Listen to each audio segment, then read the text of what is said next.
Assalamu alaikum to everyone. Today we will discuss about matrices. So matrices के कुछ contents मैं आपके सामने लेकर आया हूँ आज, और आज जो हम डिस्कस करने वाले हैं सबसे पहले matrices का इंट्रोडक्शन, matrices होती क्या हैं और इसको जो है हम डेली लाइफ में कहाँ कहाँ और किस तरह यूज़ करते हैं उसकी कुछ एग्जांपल्स से मैं आपको समझाऊँगा. And second one is notation कि मैट्रिसेस को जो है वो डिनोट किस से किया जाता है, किस तरह से डिनोट करते हैं, करने का तरीका क्या होता है denote. And third one is order of a matrix, matrix का ऑर्डर क्या होता है, ठीक है. And last one is types of a matrices. तो मैट्रिसेस की जो बेसिक टाइप्स हैं, राइट, मैट्रिसेस की जो बेसिक टाइप्स हैं वो आपके सामने मैंने यहाँ पर नोट की हैं. First one is square matrix, second one is diagonal matrix, scalar matrix, unit matrix and null matrix, and rectangular matrix, row matrix, column matrix and null matrix. These are basic types of a matrices. Now first one, let we start from the introduction of a matrix. So matrices is nothing but the plural of matrix.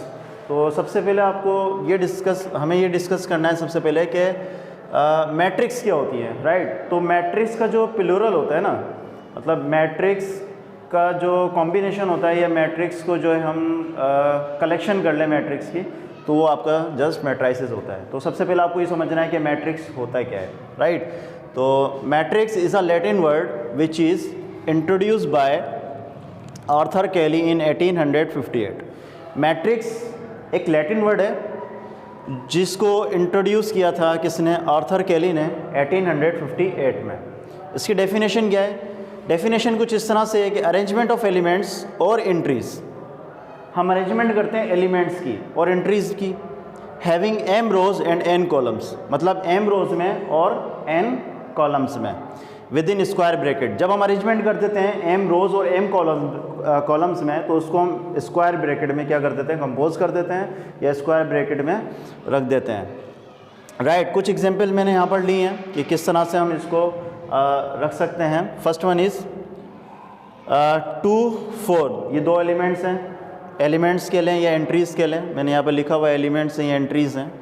तो ये elements और entries होती हैं 2 और 4, और हमने इन दोनों को अरेंज किया है एक प्रॉपर वे के अंदर और इसको एक स्क्वायर ब्रैकेट में हमने रख दिया. सेकंड वन एग्जांपल आप देख रहे होंगे, इस मैट्रिक्स को मैंने इसके अंदर 4 एलिमेंट्स लिए हैं या 4 एंट्रीज़ लिए हैं. याद रखिएगा जो एलिमेंट्स होते हैं मैट्रिक्स के, वो ऑल एलिमेंट्स जो है वो एंट्रीज़ कहलाती है, राइट. जितने भी एलिमेंट्स हैं मैट्रिक्स के वो एंट्रीज़ हैं. जैसे फॉर एग्जाम्पल 1, 3, 5, 7 सब की सब क्या हैं, एंट्रीज़ होती हैं, राइट. तो इसमें आप देख रहे होंगे 1, 2, इसमें 2 रोज़ हैं और 2 कॉलम्स हैं, और इसमें आप देखें 2 रोज़ हैं और 1 कॉलम है. इस मैट्रिक्स में आप देखेंगे, ठीक है, अरेंजमेंट हमने की है एलिमेंट्स की, किसमें, रोज़ और कॉलम में. तो इसमें भी 2 रोज़ हैं और 2 कॉलम्स हैं. रोज़ मीन्स मतलब ये होता है कि जो हॉरिजॉन्टल वे में लिखे हुए हैं वो आपके रोज़ हैं और जो वर्टिकल वे में लिखे हुए हैं वो आपके कॉलम हैं. यहाँ पर भी कुछ मैट्रिक्स मैंने ली हैं, A, C, A, B, C, D, X, Y and W. ये लिखने के डिफरेंट वेज़ हैं मैट्रिक्स को, और ये मतलब ये किस टाइप्स की मैट्रिक्स हैं वो हम टाइप्स ऑफ मैट्रिसेस में डिस्कस करने वाले हैं, right. Now second one is matrix. Matrix is denoted by capital letters. Matrix को हम डिनोट करेंगे capital letters of English alphabet, right. जैसे इंग्लिश अल्फ़ाबेट कौन से आपको मालूम होगा, ए से लेके जेड तक जितने भी हमारे पास अल्फ़ाबेट हैं उससे हम मैट्रिक्स को डिनोट करेंगे. फॉर एग्जांपल एक एग्जांपल से एग्जांपल लेकर मैं आपको समझाने की कोशिश करूँगा. For example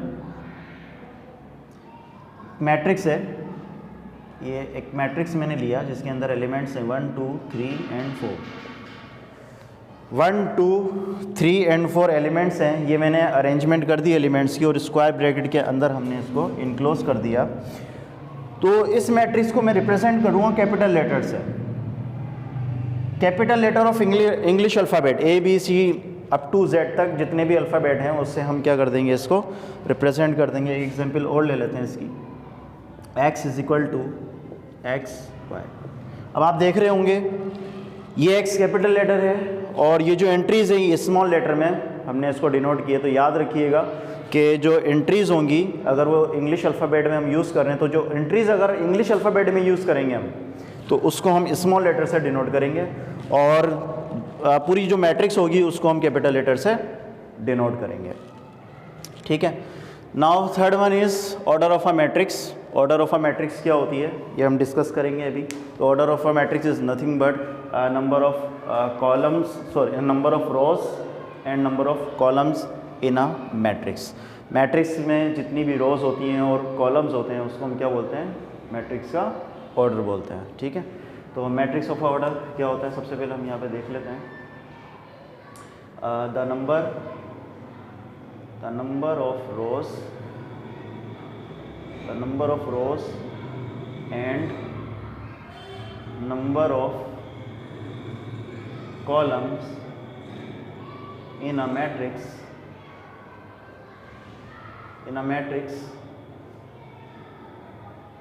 a matrix is the order of that matrix. Right students. तो ऑर्डर क्या होता है मैट्रिक्स का? मैट्रिक्स का ऑर्डर क्या होता है कि the number of rose and number of column in a matrix. मतलब ये कहने का ये है कि किसी भी मैट्रिक्स के अंदर अगर जितनी भी रोज़ होंगी उसके नंबर और जितने भी कॉलम्स होंगे उसके नंबर को अगर हम लिख देते हैं या काउंट कर लेते हैं, हम ऐसे कह सकते हैं कि नंबर्स ऑफ रोज़ को काउंट कर लें और नंबर ऑफ कॉलम्स को काउंट कर लें, तो वो उसका ऑर्डर होता है। उसको लिखने का तरीका क्या होता है, जैसे फॉर एग्जांपल मैं आपको एग्जांपल से समझाऊंगा। फॉर एग्जांपल यहाँ पर एक मैट्रिक्स है, इसका ऑर्डर क्या है? कोई भी एक मैट्रिक्स ले लेते हैं जैसे 1 2, इसका ऑर्डर क्या है मैट्रिक्स का? तो इसके अंदर सबसे पहले हम काउंट करेंगे रोज़ को, राइट। तो रोज़ को हम किस तरह से काउंट करेंगे, कितनी रोज़ है इसमें बेटा? 1 रोज़ 2 रोज़। तो इसका ऑर्डर क्या हो जाएगा? ऑर्डर ऑफ ए मैट्रिक्स ना, order of a matrix is equal to order of A. तो ऑर्डर ऑफ ए मैट्रिक्स क्या हो जाएगा? 2 रोज़ है और ओनली 1 कॉलम है, तो इसका ऑर्डर हो जाएगा इज इक्वल टू 2/1। 2 क्रॉस 1 हम लिखेंगे इसको, और इसको रीड किस तरह से करते हैं? Read as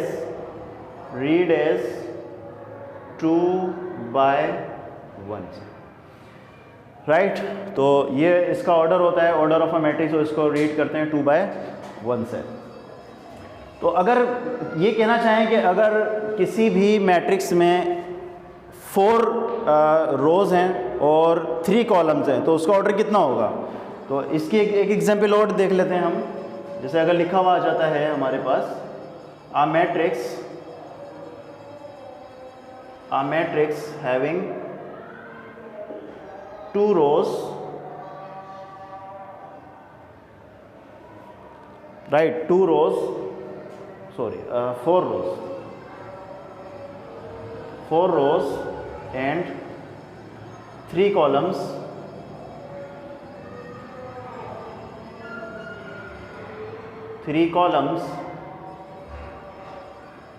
then the order of that matrix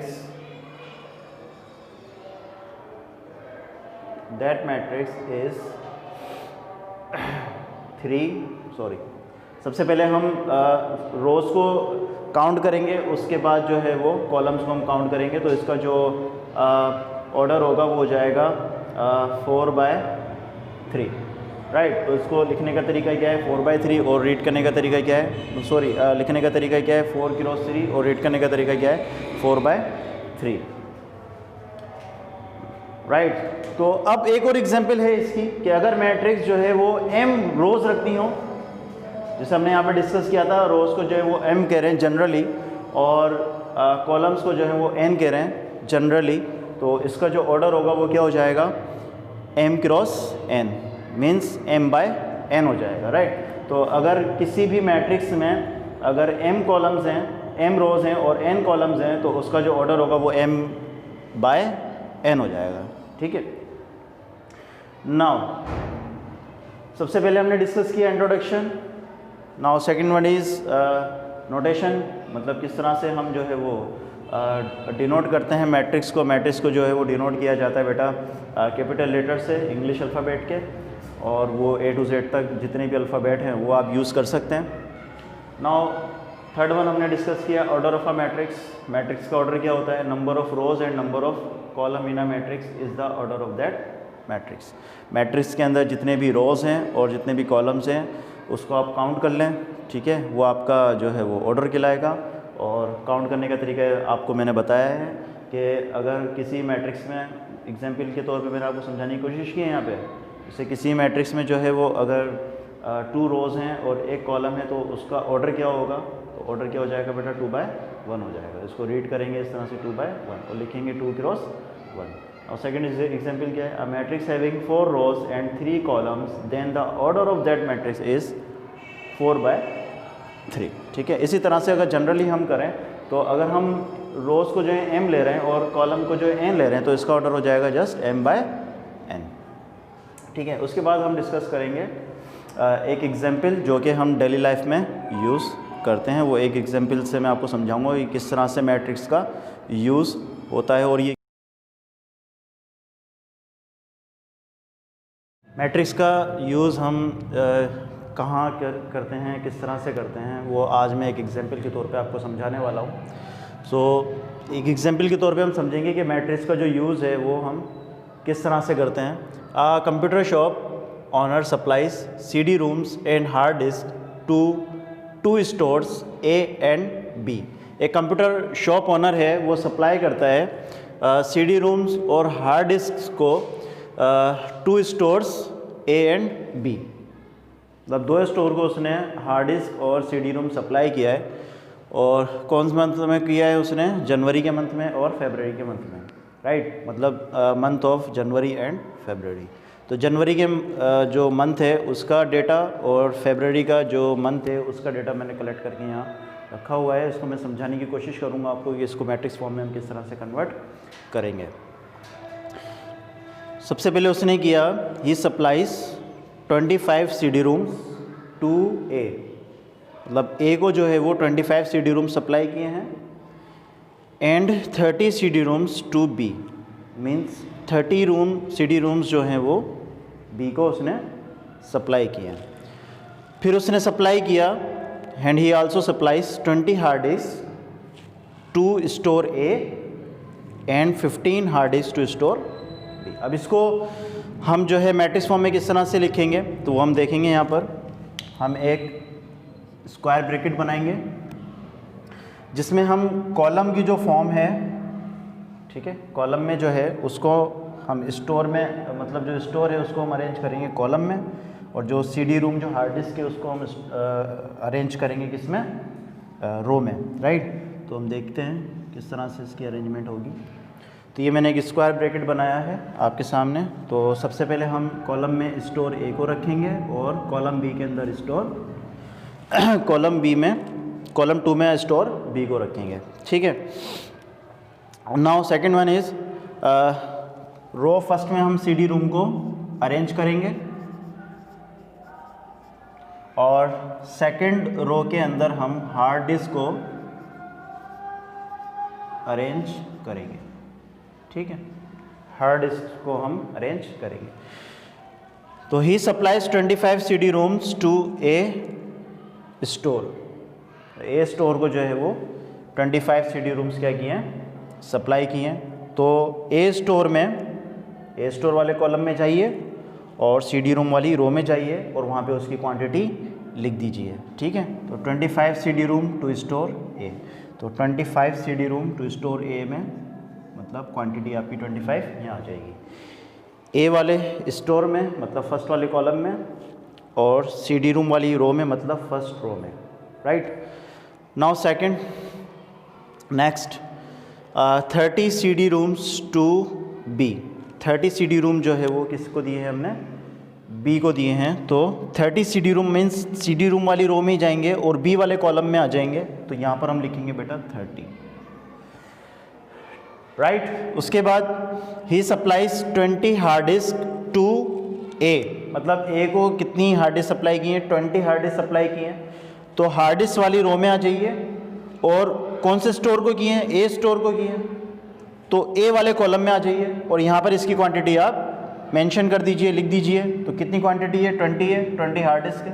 तो यहाँ पर हम लिखेंगे 20 हार्ड डिस्क किसको किए, 20 हार्ड डिस्क सप्लाई ए स्टोर को। तो हमने ए स्टोर वाले कॉलम में इसको अरेंज कर दिया।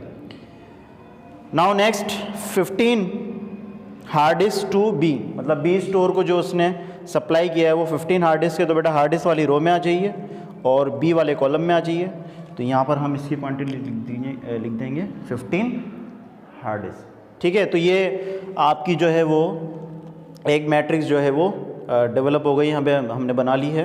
किस तरह से हम मैट्रिक्स को अरेंज कर सकते हैं। तो आपने देखा होगा कि ये जो डेटा था जनवरी के अंदर उसको हमने मैट्रिक्स फॉर्म में अरेंज करके लिख दिया है। नाउ अब फरवरी का डेटा है। इन फरवरी में उसने क्या क्या सप्लाई किया, उसने सप्लाई किया 30 CD रूम स्टोर ए को और 35 CD रूम स्टोर बी को। तो सबसे पहले हम इसका डेटा बना लेंगे मैट्रिक्स के अंदर। तो हम यहाँ पर देखेंगे उसने सप्लाई किया 30 CD रूम स्टोर ए को। तो बेटा स्टोर ए हम यहाँ लिखेंगे और CD रूम की रो हम यहाँ लिखेंगे। फर्स्ट रो को हम CD रूम की रो बनाएंगे। उसके बाद स्टोर ए को कितना CD रूम सप्लाई किया है 30, तो हम यहाँ पर स्टोर ए में लिख देंगे 30 CD रूम जो है वो उन्होंने सप्लाई किया है। फिर 35 CD रूम टू बी, मतलब बी को जो है वो 35 CD रूम जो है वो सप्लाई किया है। तो बी वाला हम कॉलम बनाएंगे और यहाँ पर जो है वो कितना है 35 CD रूम है। तो CD रूम वाली रो में जाएंगे और यहाँ पर हम 35 लिख देंगे, सॉरी यहाँ पर हम 35 लिखेंगे, 35। Next he supplies 25 hard disk to A and 13 hard disk to B, 25 hard disk to A and 13 hard disk to B.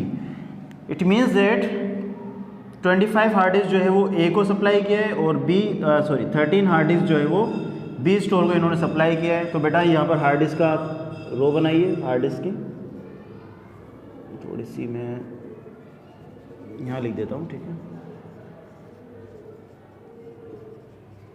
Hard disk की हमने रो बनाई। तो हार्ड डिस्क जो है वो कितनी है, ए स्टोर को कितनी सप्लाई की है हार्ड डिस्क 25। तो हम यहाँ पे लिख देंगे 25 हार्ड डिस्क हमने ए स्टोर को सप्लाई की और 13 हार्ड डिस्क जो है हमने बी स्टोर को सप्लाई की है। तो हम यहाँ पे लिखेंगे 13 हार्ड डिस्क जो है वो बी स्टोर को हमने सप्लाई किया है। तो ये होती है बेटा फॉर्मेशन ऑफ अ मैट्रिक्स, जो कि हम डेली लाइफ में भी इसको यूज़ कर सकते हैं और मार्केटिंग में भी। ये मार्केटिंग की एक एग्जांपल हमने लिए हैं यहाँ पर कि जो एक कंप्यूटर शॉप ओनर था उसने जो है वो CD रूम और जो हार्ड डिस्क है वो स्टोर ए को और स्टोर बी को जो है वो जनवरी और फरवरी में सप्लाई की है और इस वे में सप्लाई किया था और हमने इसको कन्वर्ट कर दिया एक मैट्रिक्स फॉर्म में, ठीक है।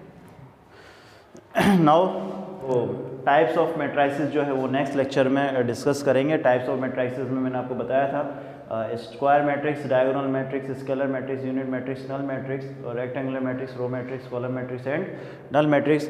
और आपको यहाँ दिख रहा होगा कि नल मैट्रिक्स मैंने 2 बार लिखा है। तो बेटा नल मैट्रिक्स जो है वो स्क्वायर मैट्रिक्स में भी हो सकता है और नल मैट्रिक्स जो है वो रेक्टेंगुलर मैट्रिक्स में भी हो सकता है। तो इसके लिए मैंने इसको अलग अलग फॉर्म में क्या कर दिया, डिस्ट्रीब्यूट कर दिया कि स्क्वायर मैट्रिक्स में नल मैट्रिक्स अलग हो जाएगा और रेक्टेंगुलर मैट्रिक्स में नल मैट्रिक्स जो है वो अलग हो जाएगा।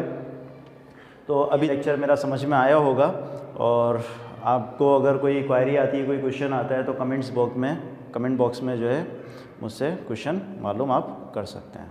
Thank you.